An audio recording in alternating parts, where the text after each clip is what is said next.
¿Y si la historia que nos contaron sobre el dinero está, digamos, incompleta? Porque no empezó con monedas brillantes, sino con algo mucho, mucho más básico. Hoy vamos a viajar al verdadero origen del dinero, para entenderlo no como un objeto, sino como una tecnología social tan revolucionaria como la rueda o la mismísima escritura. A ver, si pensamos en dinero, lo primero que se nos viene a la cabeza son billetes, tarjetas, ¿cierto?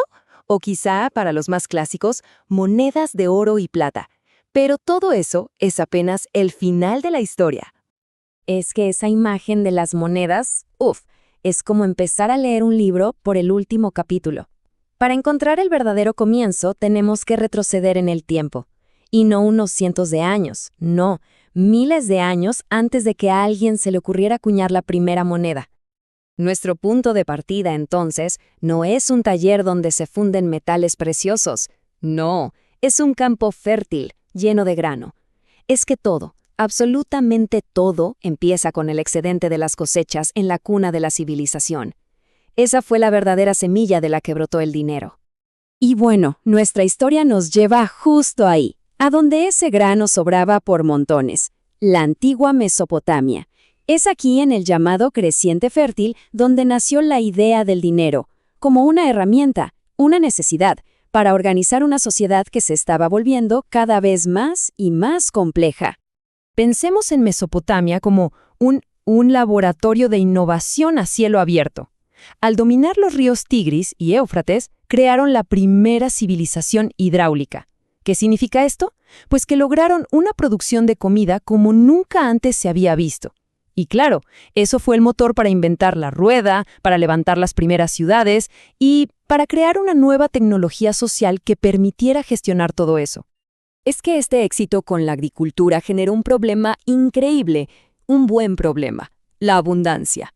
Tenían demasiada comida, y esa abundancia, pues, desencadenó el primer gran boom económico de la historia, uno que de hecho cambiaría para siempre cómo vivían y se relacionaban los seres humanos. Aquí se ve clarísimo el dilema que enfrentaron. Por un lado, tenían una cantidad increíble de granos, textiles, cerámica, pero por otro, les faltaban materias primas que eran clave, como los metales, la madera o la piedra. La única solución posible era comerciar, pero no un poquito, comerciar a una escala que nadie había imaginado antes. Y esta necesidad de comerciar, bueno, lo cambió todo. Hizo que la gente se especializara. Unos eran agricultores, otros artesanos, otros comerciantes. Y esto provocó una verdadera revolución urbana. Por primera vez en la historia surgieron ciudades enormes como Uruk. En su mejor momento llegó a tener unas 50,000 personas. Imaginen, una verdadera metrópolis para la época. Claro, pero administrar una ciudad de 50,000 personas, todos comerciando todo el tiempo, era un desafío logístico gigantesco, uno que necesitaba una invención igual de revolucionaria para poder funcionar. Tratemos de imaginar la escena. Una ciudad llena de gente, un mercado bullicioso, comerciantes yendo y viniendo, bienes que van de una mano a otra sin parar. El simple trueque, el te doy esto por aquello, se vuelve imposible. ¿Cómo se lleva la cuenta de quién le debe qué a quién? Es un caos. Y la respuesta que encontraron fue una tecnología simple pero absolutamente brillante: las fichas de contabilidad. Eran pequeñas piezas de arcilla con formas diferentes. Cada forma representaba una cantidad específica de un bien. Por ejemplo, un cono podía ser una medida de grano, una esfera, una jarra de aceite. O sea, eran una forma física de registrar la riqueza, un libro de cuentas tangible. Y esto no fue algo de un día para otro. Miren esta evolución, de 4,000 años. El sistema se fue haciendo más complejo. Empezaron a meter las fichas en sobres de arcilla sellados como una especie de contrato. Y de pronto, a alguien se le ocurrió una idea genial. ¿Para qué meter las fichas adentro? Mejor, simplemente presionamos sus formas sobre la arcilla blanda para dejar una marca. Y en ese momento, ¡pum!, nació la escritura. Así como lo oyen, no fue para escribir poesía o contar historias de reyes. La escritura nació como una mejora de la tecnología financiera. ¡Increíble! Pero claro, llevar las cuentas de forma individual solo funcionaba hasta cierto punto. Conforme las ciudades crecían y crecían, apareció un nuevo problema. cómo gestionar la riqueza de toda una sociedad a gran escala. El problema ahora era de escala, descentralización. ¿Dónde guardar todo ese grano que sobraba de forma segura? Y más importante, ¿cómo redistribuirlo de una manera justa y ordenada? La respuesta, curiosamente, la encontraron en el corazón espiritual de la ciudad. Los grandes templos se convirtieron, en la práctica, en las primeras instituciones financieras del mundo. Los primeros bancos no solo guardaban el grano, sino que actuaban como intermediarios de confianza. Y aquí viene lo más importante. Empezaron a emitir crédito. Lo hacían en tablillas de arcilla. Estas tablillas de deuda se podían intercambiar, o sea, funcionaban como una forma de dinero. Y lo más loco de todo es que el templo hizo todo esto siglos antes de que existiera el palacio, o sea, el Estado. La banca precedió al gobierno. La siguiente gran etapa en la evolución del dinero ya no fue impulsada por el comercio local, sino por algo mucho más grande: la conquista. La llegada del primer imperio de la historia trajo un desafío económico de una escala completamente nueva. Llega este personaje, Sargón de Akkad, y unifica por la fuerza una región enorme y súper diversa de Mesopotamia. Genial, pero una cosa es tener un imperio y otra muy distinta es administrarlo.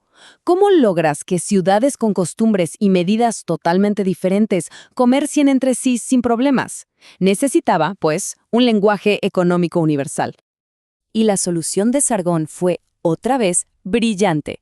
Creó el primer sistema monetario unificado del mundo. Pero ojo, todavía no hablamos de monedas. Se basaba en pesos estandarizados de metal, principalmente plata. El talento, la mina, el ciclo. Estas unidades crearon un estándar de valor común para todos. Y fue tan exitoso que este sistema duró milenios e incluso influyó a civilizaciones posteriores como la griega. Bueno, después de todo este viaje, creo que ya podemos volver a la pregunta del principio. Entonces, ¿cuál es la verdadera historia del origen del dinero? Más de 2000 años. Escuchen bien ese número. Durante más de 2 milenios, la gente de Mesopotamia desarrolló sistemas súper sofisticados de contabilidad, de crédito y de estandarización financiera. 2 milenios de innovación. Y todo esto mucho antes de que la primera moneda fuera acuñada en Lidia, a cientos y cientos de kilómetros de distancia.